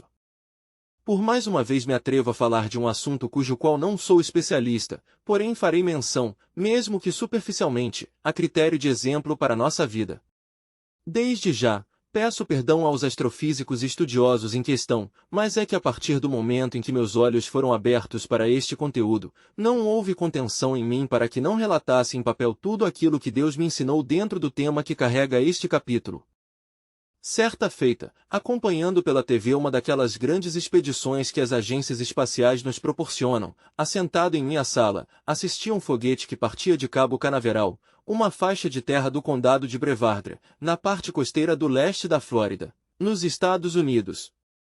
Lembro-me que, embora aqui já tivesse anoitecido, por volta de 7 horas da noite, lá, no local do lançamento, ainda era dia e a Flórida àquela hora permanecia banhada pela luz solar. Enquanto acompanhava o lançamento, observei que quando o foguete deixava a atmosfera terrestre, com ela também ficava para trás a luminosidade. Na transição da atmosfera da Terra para o espaço, ele adentrava um lugar obscuro e deixava a agradável tarde da Flórida enquanto se abrenhava ao negrume que se seguia. Então me fiz a seguinte pergunta, que talvez em algum momento você mesmo já tenha se feito: por que no espaço não tem luz? Como bom curioso que sou, fui imediatamente atrás da resposta e, perdoe-me se for repetitivo, todavia careço de informar que vi Deus naquela explicação e entendi o que ele desejava me ensinar através da obra de sua criação. A grande maravilha da Terra gozar da claridade durante seus dias é a interação que ocorre entre sua atmosfera e o que a compõe, com os raios de nossa estrela matinal. Se analisássemos apenas o fenômeno que é o raio solar em direção à Terra, já entraríamos em êxtase e romperíamos o céu com louvor, pois, como diria o salmista, tal ciência é maravilhosíssima para mim. O raio solar leva cerca de 8 minutos e 20 segundos para atingir a Terra, então vemos o Sol, ou sua luz, no passado. Para que fique mais fácil a compreensão, significa que estamos recebendo neste momento o que já foi preparado e enviado dos céus. Lá, já aconteceu, o que falta é a manifestação terrena. Como Cristo disse na oração que ensinou: venha a nós o teu reino, e nos revela, mais uma vez, que no céu já havia um reino, faltando apenas sua manifestação terrena. Então, a ideia aqui é que o céu sempre está à frente. Tornando a tratar do assunto que discorríamos, trago a explicação científica do modo mais leigo possível, ou seja, nas palavras do pequeno entendedor que sou. A atmosfera terrestre, essa camada de ar que envolve a Terra, é composta por poeiras, gases e gotas d'água, que funcionam como pequenos espelhos refletindo aqui a luz do Sol. Quando a luz solar colide com essas pequenas partículas, ela se difunde e permite que nós vejamos o céu azul claro, desfrutando de seu fulgor, e tenhamos algo para chamar de dia. À vista disso, a face da Terra que está apontada para o Sol no momento desse fenômeno possui manhã e tarde, e as tem não somente pela função do Sol, que ele sempre cumpre para todos, mas por uma interação que existe na Terra para gerar a claridade que usufruímos. Não diz respeito apenas ao que o Sol proporciona. Lembremos que na transição do foguete, o Sol continuava sendo o Sol, mas o ambiente em que o foguete estava naquele momento não interagia como era preciso para ter a luz. Prometo não adentrar nos caminhos da soteriologia, a área da teologia que estuda a salvação da humanidade, mas é impossível não correlacionar a explicação apresentada com a soberania divina e a responsabilidade humana, até porque não creio haver mérito algum do homem neste quesito, mas nem por isso o ser humano está isento de sua responsabilidade. A mesma carta aos de Éfeso que nos ensina que não fomos salvos pelas boas obras, afirma que fomos resgatados para as boas obras. Estas boas obras às quais Paulo se refere lá, aqui denominei de resposta terrena ao que vem do céu. Apenas desta forma conseguiremos andar na luz. Esta é a mensagem que ouvimos dele e que agora lhes transmitimos: Deus é luz, e nele não há escuridão alguma. Portanto, se afirmamos que temos comunhão com ele, mas vivemos na escuridão, mentimos e não praticamos a verdade. Mas, se vivemos na luz, como Deus está na luz, temos comunhão uns com os outros, e o sangue de Jesus, seu Filho, nos purifica de todo o pecado. 1 João 5:7. Através desta primeira epístola de João, consigo tornar ainda mais claro minha tese de que precisamos interagir com o céu. Deus é luz, o nosso sol da justiça, e não há como estar na luz sem ele. Todo aquele que acredita estar na luz, mas não relaciona com ele, mente a si mesmo e não está na luz. Em suma, a terra precisa corresponder à manifestação do céu para que desfrute de seu favor. Agora que já tornei conhecido porque há luz em nosso planeta, parto a responder a pergunta que fiz alguns parágrafos atrás sobre a escuridão do espaço. Bem, no espaço até existem gases também, mas ele não possui uma atmosfera com moléculas para fazer com que a luz solar reflita, como ocorre na Terra, logo sua escuridão. Para resumir, o espaço está vazio, como o próprio nome pressupõe. Por isso, mesmo quando o Sol está brilhando, o cosmo é como uma noite eterna, pois não há o que é necessário para responder à luz solar. Pode parecer redundante, todavia careço de dizer que o problema do espaço é, realmente, estar vazio. Além de vazio, frio. Sim, muito frio. A atmosfera terrestre, afora o benefício supracitado, ela ainda contribui para a manutenção da temperatura terrena criando uma espécie de cobertor com seus gases, impedindo que o calor se dissipe. Ou seja, para a continuidade da vida, a Terra não só recebe o que vem do céu, mas o guarda. Já o espaço, vazio que é, até recebe, mas não corresponde e não mantém. Creio eu já estar um tanto óbvio onde quero chegar e como Deus me sensibilizou a tratar deste assunto. Quem não corresponde ao enviado dos céus está no escuro, e quem está no escuro é porque está vazio. Então, achamos o real problema? Quase. Não pretendo aqui apresentar como faremos para trazer luz ao espaço. Agora, tratarei este tema apenas de forma espiritual. Observe comigo que a atmosfera terrestre é formada por gases, poeira e gotas de água. Os gases também são encontrados no espaço, só que lá não existem as tais moléculas que subsistem em nossa atmosfera, não estão. O curioso é que poeiras e gases podem até ser vistos, no entanto, as moléculas, não. Cheguemos à mesma conclusão: o que difere o escuro do claro, a atmosfera do vazio, é o que ninguém vê. Quando entendermos que o oculto é que sustenta o público, entenderemos também o porquê Cristo nos orienta que quando orássemos fizéssemos no oculto. Não é a quantidade de vezes que pregamos em público, cantamos em público, oramos em público ou fazemos qualquer outra coisa aos olhos dos irmãos que determina se estamos correspondendo e cheios, mas o que fazemos no oculto revela ao Pai se estamos, de fato, nos relacionando como Ele quer. Jesus disse para termos cuidado até mesmo na hora de praticarmos as boas obras. Ele nos ensina a não tocar trombeta sobre aquilo de bom que fazemos de bom, seja ajudar alguém ou até mesmo orar. É interessante que nesse mesmo texto ele nos ensina a fechar a porta e orar em secreto porque o Pai, que nos vê em secreto, nos recompensará. Porém Cristo está falando da oração, e nós vamos concordar que nossa preocupação é de que nossas orações sejam ouvidas, só que Jesus diz que o Pai vê. Ele não está falando do que é dito, propriamente, até porque não sabemos fazê-lo, mas de como fazemos. Como fazemos, a intenção de nosso coração, não sendo como a dos hipócritas, é um grande passo para receber a recompensa de Deus. Deste modo, aconselho que valorize aquilo que ninguém vê, pois é justamente isso que manifesta a luz de Deus brilhando em você. E, sobretudo, corresponda ao que vem do sol. E se a água do mar não fosse salgada? Nós sabemos que 70% do nosso planeta é composto por água e que 98% deste volume é concentrada nos mares e oceanos. E, sendo a falta de água potável um problema em muitos países, consideramos que apenas a módica quantia inferior a 1% de tudo que a água é potável, certa feita, como uma criança que acabará de receber todo este conteúdo em sala de aula, me fiz a pergunta que encabeça este capítulo: e se a água do mar não fosse salgada? Bem, a uma primeira vista, para um garoto, a solução pareceu bem simplista. Dessalinizar toda a água do mar. Um procedimento que à altura já ocorria em muitas regiões espalhadas pelo globo, me foi como uma maçã caindo em minha cabeça e como Arquimedes, noutra situação, quase que exclamo um impetuoso: Eureka! Solucionei, imaginei eu, este grande entrave e agora posso dormir em paz, risos. Entretanto, o meu imediatismo na resolução deste problema acarretaria muitas consequências drásticas à vida marinha e à vida humana. O que me ensina, também, que soluções não muito bem pensadas e com todos os seus efeitos calculados são perigosas e podem ser demasiadamente danosas. Lembremos que tudo isso aconteceu quando ainda era um menino e, como disse Paulo, quando era menino eu pensava como um menino. A posteriori fui calcular quais seriam os desfechos de um oceano todo de água doce. Até esta expressão utilizada água doce é, no mínimo, intrigante. Não tem açúcar na água e nós sabemos, creio eu, que a água potável que consumimos é insípida, ou seja, sem gosto. Deste modo, nós chamamos a água do mar de salgada porque nela tem sal, e vamos falar disso logo à frente, e denominamos popularmente de doce a água sem sabor, certo? Mas de fato ela não é doce, é insípida. E basta justamente não ter sal para não ter diferença. É irrelevante. Então, podemos chamar de qualquer coisa.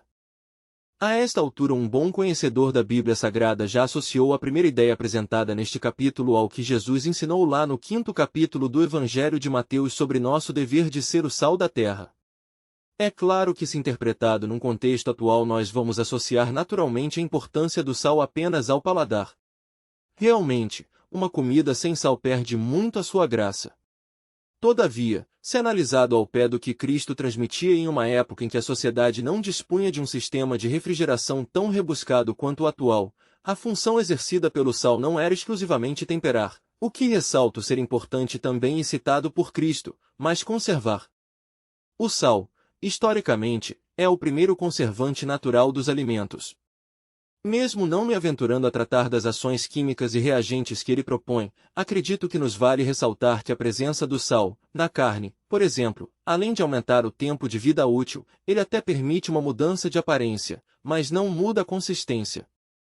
Logo, no contexto cultural de Cristo e seus ouvintes, o Mestre ensinava que nossa função, quanto sal nesta terra, é conservar aquilo que nos foi proposto por ele e que também, como Timothy Keller dizia, não vamos impedir que o mundo apodreça, porém, devemos retardar esse processo como o sal faz com a carne. Contudo, tornaremos a falar da água salgada do mar para honrar o referido tema. O processo que faz com que altos níveis de concentração de sal se encontrem na água do mar decorre do fato dos rios que desaguam no mar transportarem sal para lá. Isso mesmo, não é loucura minha. As águas dos rios em suas correntes vão sedimentando as rochas e levando os sais minerais para o mar neste trajeto. Observe isto, o sal que se encontra do mar vem da rocha. É possível receber algo de um lugar, transportar até outro lugar, sem que faça nenhuma diferença em nossa realidade, como o rio faz com o sal da rocha ao mar e ainda assim é conhecido como água doce. O pior é que existem muitos assim, que para eles relevante é transmitir e não receber a mensagem e ser de fato transformados por ela. Além disso, o sal se encontra no mar, mas não nasce nele, não é sua obra, mas é perceptível porque ele recebe e guarda. Dando seguimento a esta linha de pensamento, consegue-se analisar que deste modo, as águas dos rios possuem sal, afinal são elas que o conduzem para o mar. Nós a chamamos de água doce, mas na verdade ela tem sal, só que não o suficiente para que percebamos, não o bastante para que o identifiquemos, então chamamos de doce, por não ser salgado o suficiente. As águas já lançadas nos mares e oceanos passam pelo processo de vaporização por efeito do calor. Esta é uma parte do ciclo da água. O sal não evapora porque ele é sólido. O sal é sólido. Por isso, o teor de salinidade do mar é tão elevado. O suficiente para que nós chamemos esta água de salgada. Não creio haver ninguém que discorde que a água do mar é salgada. Acredito que essa opinião é unânime. É perceptível, tem sal ali, como nós negaríamos? Penso ser este um modo de vida cristã adequado. Todos que cercam um autodeclarado crente em Cristo Jesus devem concluir que há sal em sua vida. Nossa forma de falar deve transmitir sal, e nosso comportamento deve fazer o mesmo. Nosso pensamento deve espalhar sal, e que assim façam nossos olhos. Que em tudo, por meio de nossas vidas, o nome do Senhor seja glorificado. Não seja insípido. Se a água dos mares não fosse salgada, haveria catástrofes quase que incalculáveis. Além da extinção de uma parte gigantesca da vida marinha, o que por si só já desencadearia uma grande crise por alimentos gerando fomes e miséria, este grave problema ainda não seria o maior risco de um mar sem sal. A fotossíntese, processo pelo qual as plantas e algas marinhas purificam o ar liberando oxigênio para a atmosfera, por exemplo, não aconteceria. Havendo qualquer alteração na composição dos oceanos acarretaria um colapso na produção do oxigênio e um excesso de nitrogênio no ar, o que levaria em pouco tempo à extinção da raça humana.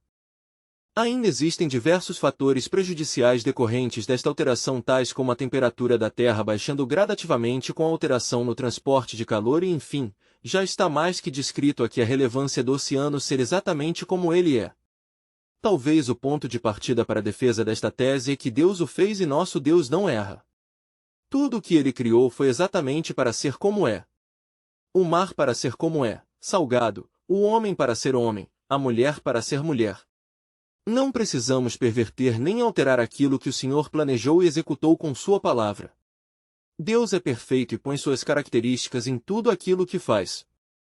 Ele próprio, ao olhar para cada uma de suas obras, no primeiro capítulo do livro de Gênesis, concluía que era bom. Estando bom para o grande Criador, quem é a criatura para remodelar o que dantes ele predestinou para ser conforme é? E tudo que Deus criou o fez para cumprir um propósito. O sol para iluminar o dia, a lua para brilhar à noite, as águas salgadas do mar para cumprir o propósito, o homem para ser conforme sua imagem e semelhança. Um bom andamento do mundo consiste em cada criatura cumprir a finalidade para a qual foi criada. Toda variação do plano divino é um desvio. O mar é como deve ser e o seu sal conserva-o e cumpre a predeterminação divina. Desta forma, analisamos que o sal mantém o equilíbrio à vida humana e está exatamente onde deveria, sai da rocha e é conduzido para onde ele executa o desígnio. Lembro-me de Cristo dizendo a Pedro que ele era um fragmento do próprio Jesus. E também somos conduzidos para o lugar necessário a fim de realizarmos a missão que a nós foi dada, conservar o que ele nos deixou e retardar a putrefação de toda a carne. O sal que já não salga, que não conserva ou dá gosto, para nada mais presta. É possível que me ache um tanto duro em minhas palavras, todavia não sinto em informar que essas palavras são do próprio Jesus. O que ocorre em nossos dias é que nós acreditamos existir um meio termo. Acreditamos fielmente poder ser um sal que não tempera, não dá gosto, não muda o sabor de nada, mas ainda é útil para alguma coisa. Esta ideia vai totalmente contra os ensinamentos de Cristo. Ele mesmo é quem diz, como nos relata Lucas, que todo aquele dentre que não renunciar a tudo quanto de mais estimado possui não pode ser discípulo, ou seja, quem não prioriza Jesus não é um discípulo. Não se trata de ser um discípulo parcial, parafraseando William Shakespeare na frase mais famosa de Hamlet, ser ou não ser, eis a questão. Tornando a Cristo, a sua instrução é bem clara e nos transmite que quando o sal realiza o intuito é útil, quando não, inútil. O evangelista Marcos devia ser sal, pois Paulo diz para Timóteo leva-lo até o apóstolo pois ele era útil para o ministério. Depois de ser identificado como útil, Marcos é chamado para ser um participante do ministério, exatamente nesta ordem. Eu sei que todos nós desejamos experimentar qual seja a boa, perfeita e agradável vontade de Deus, mas isso só ocorre depois que, ao não conformarmos com este mundo, somos transformados pela renovação do nosso entendimento vivendo exatamente aquilo que a Bíblia nos orienta. Portanto, acredito eu que a vida cristã se baseia em cumprir a função para a qual foi criado, ser sal para ser útil. Não se trata de uma autocapacitação, mas na confiança de que o Criador não nos fez para sermos descartados e pisados pelos homens. Se o sal não salga, para nada serve. O mar não poderia de forma alguma ser de água doce, a falta do sal geraria mortes. Às vezes percebemos a presença do sal nos alimentos, mas sempre que ele falta percebemos a sua ausência. Quando vamos à praia para desfrutar de um refrescante banho de mar em um dia de sol, falamos da água, das ondas, da areia, mas do sal raramente. Preservar a vida não é aparecer, até porque o sal nunca foi o prato principal em nenhum cardápio, mas ai de nós se ele não estivesse nos dois, na vida e no prato. Deus nos fez para que através de nós as pessoas percebam o Criador e foi por isso que Cristo nos comparou ao sal. Mesmo sem holofotes, sem ódios nem oblações, cumprindo seu propósito, corrobora ao plano divino. Cumpra o propósito mesmo que não seja notado ou valorizado como imagina que deveria ser. O sal não recebe o valor por si, mas é extremamente relevante no prato e nos faz perceber o quão saboroso é aquilo que nos foi ofertado. Deus deseja que as pessoas vejam em você como é bom desfrutar daquilo que Ele tem para nós. Lei da inércia. Dou início parafraseando a ideia apresentada por Isaac Newton no seu livro Principia. Todo corpo em repouso tem a necessidade de permanecer em repouso e todo corpo em movimento tem a necessidade de permanecer em movimento. Talvez você não seja nenhum amante da física, então farei o maior esforço para não ser enfadonho nesta colocação. Não me ousarei a aprofundar nesta matéria da primeira lei de Newton. Vamos abordar aqui apenas um conteúdo que qualquer aluno do ensino médio veria numa sala de aula, ok?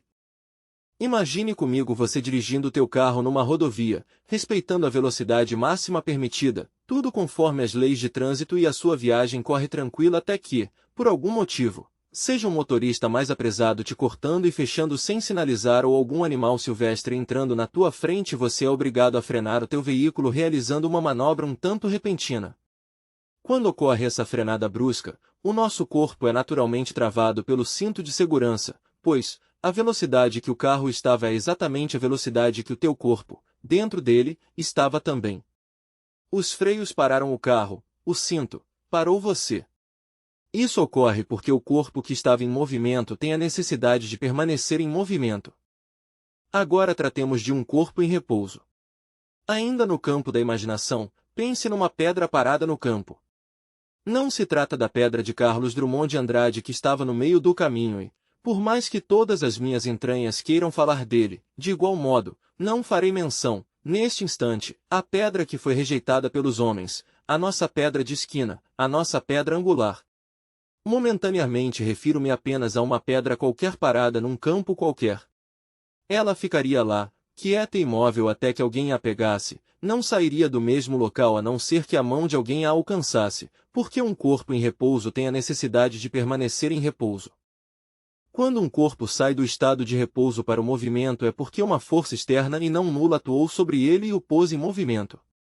O corpo estava parado, mas algo ou alguém o impulsionou e o pôs em movimento. Nós sabemos que o atrito é uma força que se opõe ao movimento dos corpos. Um corpo em movimento retilíneo pode ter a sua velocidade diminuída ou até mesmo parar por conta dos atritos. E, caso este estagne, para que ele retorne ao movimento é necessário que novamente alguém atue com uma força sobre este. Eu prometi que não trataria dos detalhes desta matéria e preciso ser fiel a isso, no entanto, precisamos analisar alguns pontos e refletir. Bem, o corpo parado não tinha força em si mesmo para dar a si próprio uma impulsão capaz de colocá-lo em movimento. Uma força externa trabalhou para isso acontecer. Todavia, a força que alguém aplicou sobre o corpo outrora parado, agora está no corpo e, este, em movimento. Não é algo que vem do corpo, ele estava parado e como rege a primeira lei de Newton, permaneceria neste estado, mas a obra de alguém atuou sobre ele e o fez movimentar. Eu juro a vocês que consegui ver Deus na universidade estudando com um pouco mais de atenção este tema. Eu li e glorificava ao Senhor por atuar no meu corpo que estava em repouso, parado, inerte e sem relevância.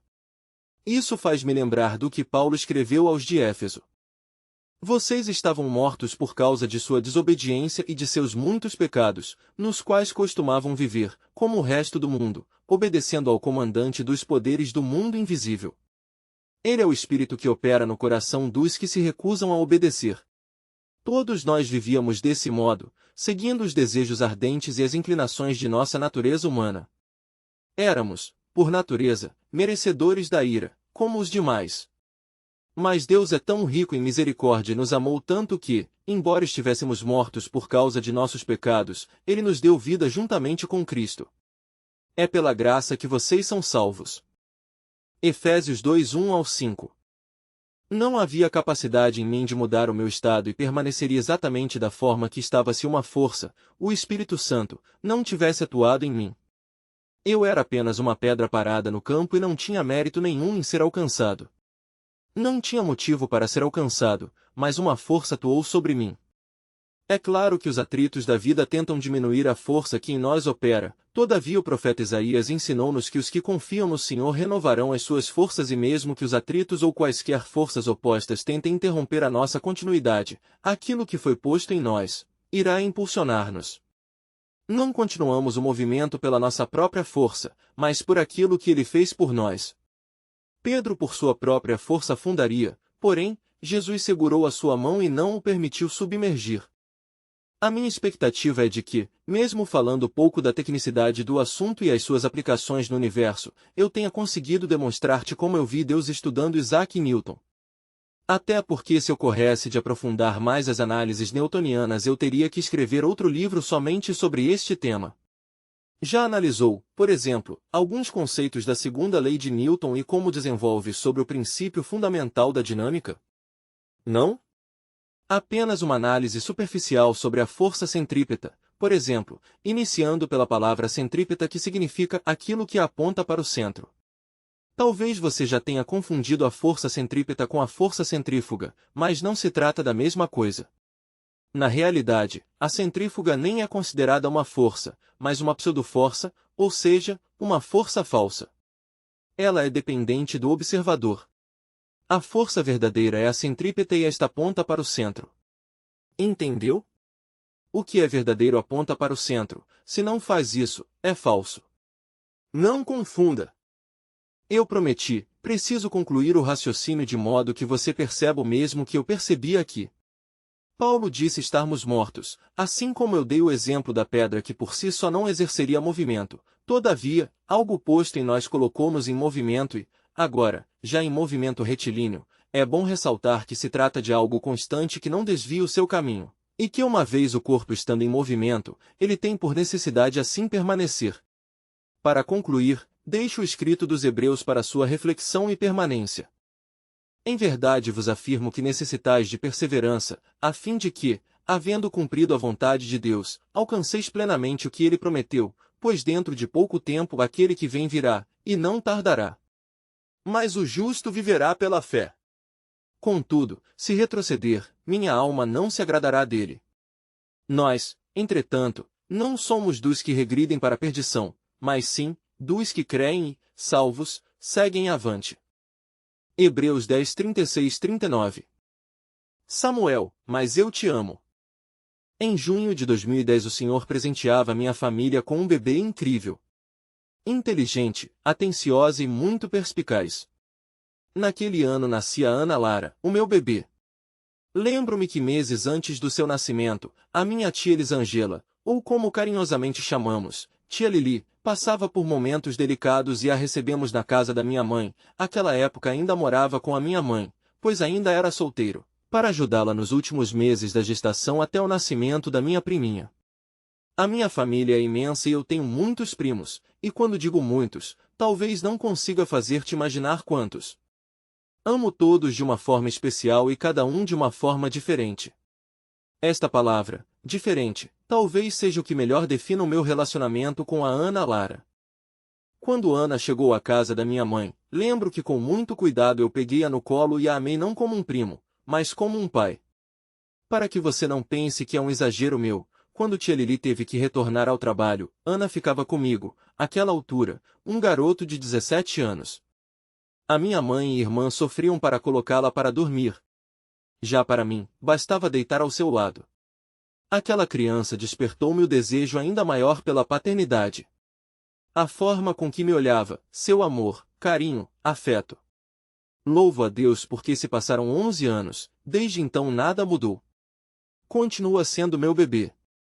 Nos meados de 2013 a minha tia e Ana já não estavam morando conosco, mas sempre nos visitavam. Sempre se fizeram presente, nós, a minha irmã, minha mãe e eu, sempre fizemos total questão de acompanhar o seu crescimento. Em uma daquelas rotineiras visitas, eu estava no quintal numa atividade laboral com uma das muitas reformas que eu inventava de fazer na casa da minha mãe. Naquele momento eu trabalhava com cimento preparando um traço de concreto e Ana, sempre muito agarrada comigo, queria ficar ao meu lado. Era um ambiente com muita poeira e ambiente com poeira não é o ideal para uma criança. Então, todas as vezes que ela se aproximava de mim eu dizia, Ana Lara, entre. Isso aconteceu algumas vezes e eu via nela o desejo de estar perto de mim, mas todas as vezes, mesmo com meu coração, sendo mole, doendo, eu a mandava tornar para dentro de casa. Até que uma vez, estava a criança, esperta que só ela, saindo pelo canto da porta se escorando na parede, quando menos percebi, já se encontrava ao meu lado. Para não perder o costume novamente disse a mesma coisa, Ana Lara, entre. Só que dessa vez ela, com aquela voz um tanto chorosa me respondeu, Samuel, mas eu te amo. Minha dureza foi para o espaço, ou para algum outro lugar que desconhecia e eu não tive outra opção a não ser dizer, está bem. Fique aqui comigo. Não sei se esta história te fez rir. Ela já me fez rir muito. Como a pureza de uma criança pode mexer conosco, não é mesmo? É possível que você até tenha se lembrado também do que Salomão nos ensina em um de seus provérbios sobre a resposta branda desviar o furor e a dura suscitar a ira. O que é válido lembrar e mais ainda, praticar. No entanto, ainda não é a ideia central do que queremos desenvolver aqui. Como eu vi Deus nisso? A palavra nos ensina que Deus é amor, e o amor daquela criança me constrangeu de uma tal forma que eu não podia tê-la longe de mim. Minhas respostas às suas tentativas eram sempre negativas. Eu estava ocupado e em minha mente, eu não podia dar atenção à sua aproximação naquele momento, além disso, julgava não ser aquele o ambiente ideal para ela. Concentrado nos meus afazeres fui completamente desmontado por aquela declaração de amor. Até entendi o porquê que o vaso se desfaz nas mãos do oleiro. O oleiro, do contrário ao que muitos dizem, não quebra o vaso, tampouco um aperto é necessário para que o vaso se quebre. O vaso estava estragado e, tem tanto amor naquelas mãos que ele não resiste e se desfaz para ser refeito conforme o oleiro deseja. O amor me constrangeu. A vontade dela de estar perto de mim mesmo meu ambiente sendo sujo, me lembrou meu Cristo. Paulo disse que insondáveis são os caminhos do Senhor e não há nada nessa vida que me faça discordar. Deus podia nos salvar de muitas formas, todavia optou por vir aqui, na nossa sujeira, na nossa poeira, e por quê? Pelo amor. Amor que constrange. Amor que, como o da Ana Lara, a mim, foi irresistível. No amor dela não tinha interesse. Eu estava no meio do barro, o que poderia oferecer? Logo, não se tratava do que eu poderia oferecer, do que eu faria, mas sim de quem eu era. No amor dela não tinha interesse. Eu estava no meio do barro, o que poderia oferecer?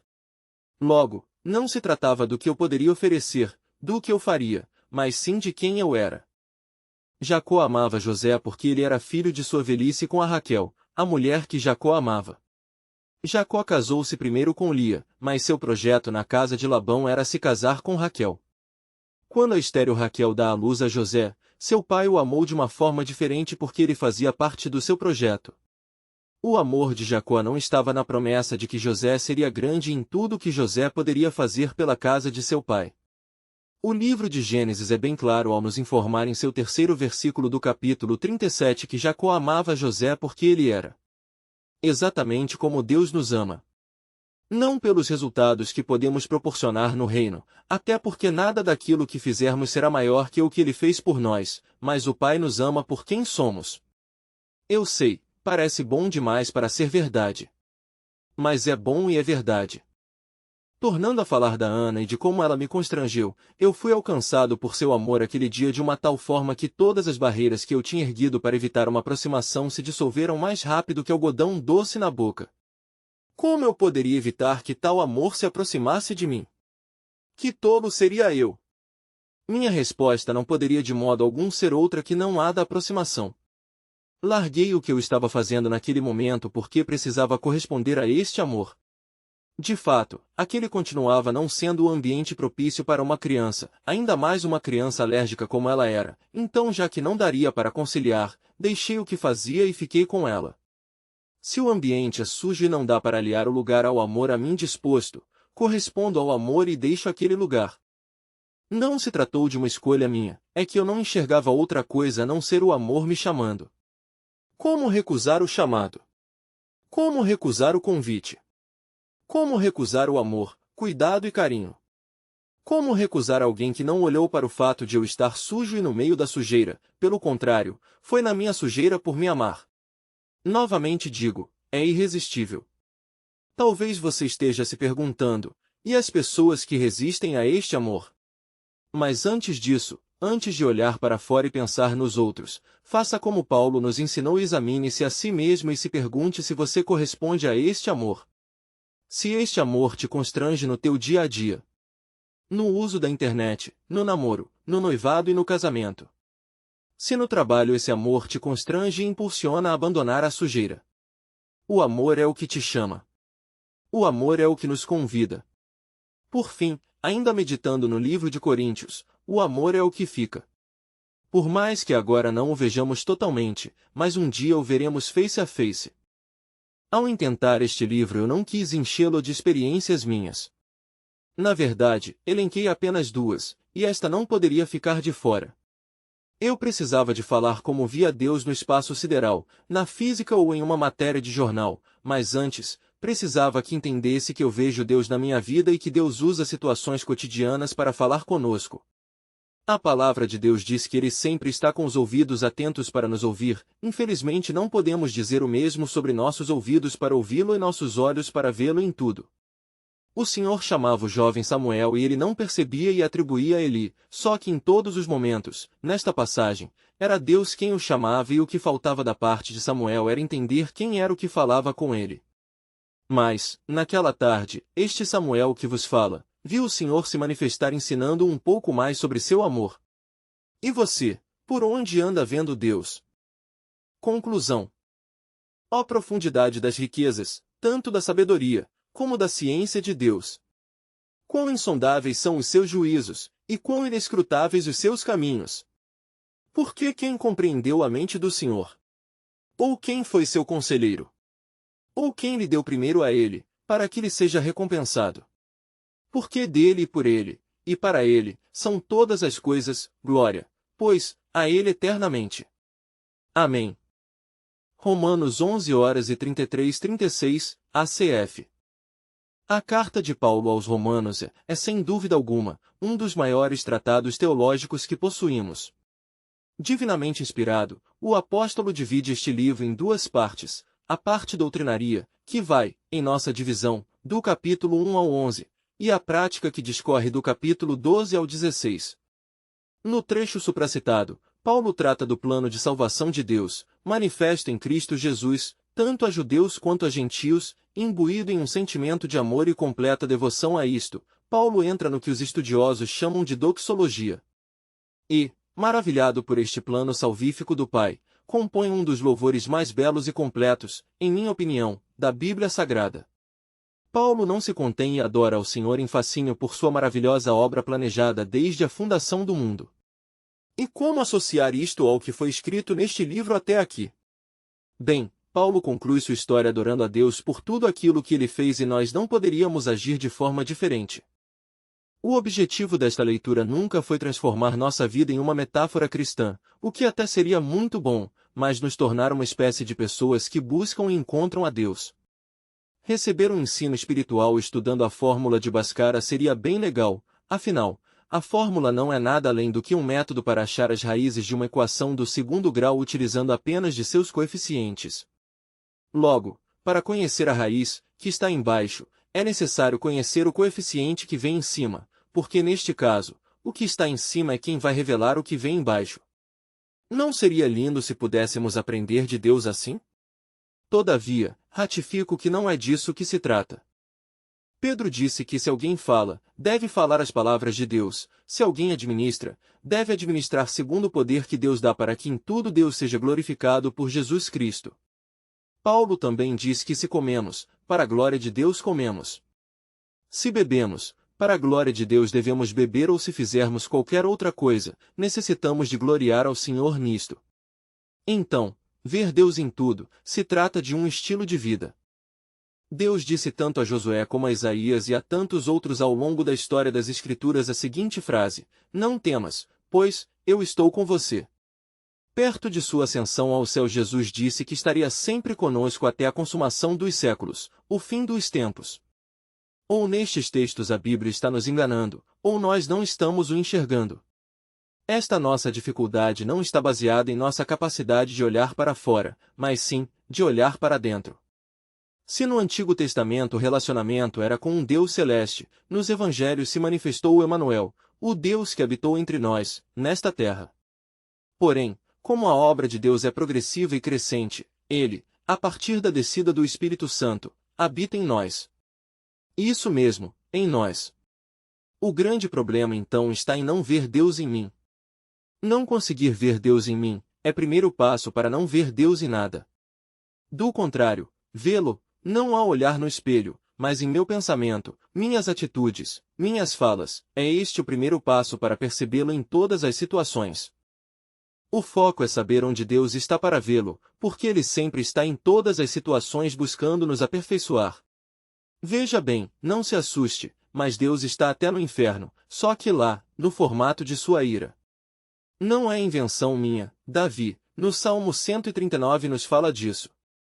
Aliás, está aí um bom texto que destaca a onisciência, onipotência, nosso assunto discutido, a onipresença de Deus. Deus está na nota baixa nos mandando estudar mais. Deus está no resultado de um exame sendo ele positivo ou negativo. Deus está no pneu furado. Deus está naquela vaga de emprego conquistada. Deus está nos ponteiros do relógio que a cada vez que batem nos aproximam mais dele. É um exercício diário que fazemos e nos lembramos novamente que todas as coisas cooperam para nos parecermos mais com Jesus, afinal, para isso fomos criados. Reclamar de tudo, ou de quase tudo que acontece e não conseguir perceber Deus, é algo comum no mundo. Acredito que o advento das redes sociais escancarou o quanto o homem murmura. Se é comum no mundo, isso pouco deveria nos influenciar, afinal não somos do mundo, estamos de passagem por aqui. Pense comigo, sou brasileiro e falo português. O fato de viajar para a Finlândia não me torna um fluente em finlandês ou um especialista nos costumes finlandeses, pode ser até que eu moro lá e não aprenda. A cultura de lá irá me influenciar em alguns pontos, no entanto, só me tornarei um especialista nas práticas daquele lugar se estas passarem a me agradar, então começo a gostar e praticar.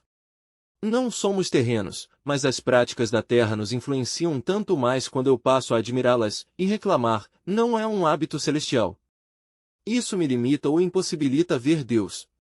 Sempre ocorre quando nós começamos a gostar dos comportamentos daqui. Prosseguindo a ideia de que para ver Deus em qualquer coisa eu preciso vê-lo primeiro em mim, citei lá atrás alguns aspectos onde Deus precisa ser percebido em nós de modo que nossa vida glorifique ao Senhor e vou citar algumas para elucidar e concluir. Meus pensamentos. Quanto ao mais, irmãos, tudo que é verdadeiro, tudo que é honesto, tudo que é justo, tudo que é puro, tudo que é amável, tudo que é de boa fama, se há alguma virtude, e se há algum louvor, nisso pensai. Filipenses 4:8, ACF. O pensamento é algo extremamente interessante. Ele pode ser abordado sob a ótica filosófica, neurocientífica ou psicológica. Bem, como não exerço nenhuma dessas profissões e já me atrevi demais a falar de assuntos cujos quais não sou especialista, vou me atrever só mais uma vez para não perder o costume. O pensamento, se observado do prisma neurológico, é formado de uma composição de conexão elétrica adicionada a substâncias químicas no cérebro. Sim, eu sei que por muitas vezes atribuiu sentimentos ao coração, mas a sua sede é o cérebro. sendo este o responsável pela produção dos pensamentos, que, como Paulo ensinou, precisa ser verdadeiro, puro e honesto. Haveria capacidade no homem de trabalhar seus pensamentos e educá-los para afastar aqueles que não louvam a Deus? Sim. Se trata de exercitar a plasticidade cerebral. A plasticidade cerebral é a capacidade que nosso cérebro possui de se remodelar ao longo de nossa vida em função das experiências pelas quais passamos. Ficou claro? Se não, pense em quando você começou a ler, que dificuldade que era, não? Montar as sílabas, entender os dígrafos então, não era nada simples. Mas daí você exercitou, e olha até onde você chegou. Seu cérebro trabalha de forma tão acelerada na leitura que eu aposto que terminou esta frase em menos de uma respiração. O que fazemos com mais frequência, aprendemos com mais rapidez, e quanto mais rápido eu ponho em prática um conhecimento adquirido, mais fácil ele se tornará para mim. Os pensamentos ruins podem e devem ser substituídos por bons pensamentos. E bons pensamentos derivam de boas ações. A própria neurociência diz que a plasticidade cerebral pode ocorrer por estímulos que ocorrem de dentro para fora e também de fora para dentro. Logo, pensar o que é bom se torna um exercício, e mesmo que forçado no início, a prática constante transforma em natural, e a partir desse ponto, nós começamos a pensar coisas que agradam a Deus. Já consegue ver Deus em teus pensamentos? Portanto, santos irmãos, participantes do chamado celestial, fixem os seus pensamentos em Jesus, apóstolo e sumo sacerdote que confessamos. Hebreus 3:1. Minhas atitudes. Porque somos criação de Deus realizada em Cristo Jesus para fazermos boas obras, as quais Deus preparou de antemão para que nós as praticássemos. Efésios 2:10. Talvez um bom nome para este trecho fosse meu comportamento, mas confio em sua capacidade de associação. Aprendemos na Bíblia que fomos salvos para as boas obras, não por elas, mas para elas. O que nos revela que todo salvo pratica boas obras, atitudes. É exatamente isso que demonstra que ele, o indivíduo, é salvo. Tiago mesmo disse que as obras revelam a fé. Deste modo, se eu creio em Cristo, ajo como ele. Se ajo como ele, as pessoas o verão em mim. Resumidamente é isso. O próprio Cristo nos aconselhou a imitar suas atitudes e sermos mansos e humildes como ele é. Então, chegamos à grande conclusão, neste tópico, é que o nosso problema está em não agir como Jesus. Bem, você pode pensar que é casado e Jesus não era casado. Como agir como ele no casamento? Veja, eu sei que Cristo deu a vida por sua noiva e ela estava desligada do Pai. No entanto, Cristo Jesus foi para a cruz para restaurar a comunhão, pois só se restaura a comunhão indo para a cruz. Ele não tinha pecado, não estava errado, mas foi para a cruz por amor a esta noiva. Desta forma, eu posso sacrificar meu eu e ir para a cruz a fim de restaurar a comunhão com meu cônjuge. Vale ressaltar que falo de uma forma figurada. Enfim, Cristo é o nosso modelo de pessoa perfeita. Serve para homens, mulheres, crianças, idosos, todos que procuram endireitar as veredas de suas atitudes devem olhar para Cristo Jesus e achar nele o melhor comportamento e as melhores atitudes dentro de qualquer cenário. Não precisamos inventar absolutamente nada. Deus é tão bondoso que já preparou as boas obras para que andássemos nela e ratifico que a única forma de conseguirmos tal proeza é fazermos exatamente como nosso Mestre fez. E então, já consegue ver Deus em tuas atitudes? Minha fala. Paulo disse aos Efésios que não deve sair de nossa boca nenhuma palavra torpe, mas apenas as que sirvam para a edificação daqueles que a ouvem. Não quero abordar costumes regionais, tampouco costumes de uma denominação específica, embora acredite que independente de denominação qualquer igreja que se diga cristã protestante deve estritamente seguir a Bíblia Sagrada. Mas ainda em Paulo, até mesmo quando vai ensinar sobre o dom de línguas aos coríntios, ele ensina que os que falam sem a interpretação devem falar baixo porque falam apenas para sua própria edificação. Perceba que até quando se trata de algo bom, se não edifica quem ouve, então não se deve fazer ouvir. Sei que a proposta aqui está baseada em ver Deus em nossa fala e até agora tratei apenas o ouvir, mas almejei focar no quesito edificação primeiro para então massificar o conhecimento que iremos compartilhar. Nossa boca precisa necessariamente edificar nossos ouvintes e não os corromper. Lembre-se de Pedro: se alguém falar, fale segundo as palavras de Deus. Aproveitando Simão Pedro, já que o citamos, Pedro estava lá, seguindo Jesus de longe antes de negá-lo, e até creio eu que este tenha sido o principal motivo de Pedro tê-lo negado, o fato de seguir Jesus de longe, tendo em vista que o Pedro que estava ao lado de Jesus andou por sobre as águas e multiplicou pães. Todavia, qualquer um que buscar seguir Jesus de longe irá negá-lo, tornado a este fato, enquanto Jesus era julgado pelo Sinédrio, Pedro estava sentado ao lado de fora, no pátio, até que uma das empregadas dali o reconheceu como alguém que andava com Jesus. Gosto da versão bíblica que utiliza a frase "tu és um deles" como sendo a que disseram a Simão Pedro. Após sucessivas negações, alguém se levanta e diz: verdadeiramente tu é um deles, cristãos, pequenos cristos, porque a tua fala de denuncia. É importante percebermos que a forma com que Pedro falava demonstrava às pessoas que ele andava com Cristo. Viram Jesus na fala de Pedro. E será que isso já aconteceu conosco? Não me refiro aqui às gírias e palavrões mundanos não, até porque seria óbvio e reducionista, mas trato de averiguarmos o que nossa boca anda produzindo nos corações de nossos ouvintes. Concluindo este primeiro ponto, e já que utilizei a palavra produzir, Jesus conta uma parábola conhecida como a parábola do semeador, que a semente cai em 4 tipos de solos distintos. Não vou dar ênfase ao solo porque dentro desta perspectiva não podemos alterá-lo, todavia, mesmo sendo Jesus contando, alguns ainda não haviam entendido. Porém, como ele é bom, o próprio nos explica que quem semeia, semeia a palavra e quem não entende isso, não entenderá mais nada. As palavras que saem de sua boca funcionam como sementes. O que precisamos nos perguntar é qual tipo de fruto temos produzido no coração de nossos ouvintes. E então, pronto para ver Deus em sua forma de falar? Para terminar, é possível ver Deus em tudo, mas do que adianta se não o percebermos em nós? Este é o principal propósito, nos despertar a uma vida que glorifique a Deus. Nós somos a continuação do plano de salvação de Deus, escrita no livro de Romanos que citei no início da conclusão. Por isso que eu te disse que quando terminarmos, não só vamos louvar ao Senhor como Paulo louvou, mas através de nossas vidas outras pessoas louvarão a Deus. No início do livro da carta aos Filipenses, o apóstolo diz que dá graças a Deus todas as vezes que se lembra dos irmãos de Filipos pela forma com que eles cooperavam para o crescimento do Evangelho, das boas novas de salvação. Eles sempre cooperaram com o Evangelho e, nós, temos exatamente o mesmo chamado de cooperadores. É por isso que nossa vida precisa levar pessoas a agradecerem e glorificarem a Deus. Se fazem isso é porque veem Deus em você, se não fazem precisam começar a fazer. Nos versículos posteriores ainda é dito que aquele que começou neles a boa obra continuaria aperfeiçoando até o dia da volta de Cristo. Desde já evidencio que nenhuma obra que Deus faça através de você será maior que a que Ele faz em você. E continua fazendo.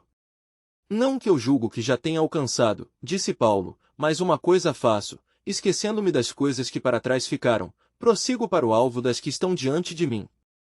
O que eu quero te dizer é: não se desespere caso, por meio desta leitura, você tenha chegado à conclusão de que não consegue ver Deus em tua vida por meio daqueles 3 tópicos que trabalhamos anteriormente, pois, como disse lá atrás, aquele que começou a boa obra em nós continua trabalhando.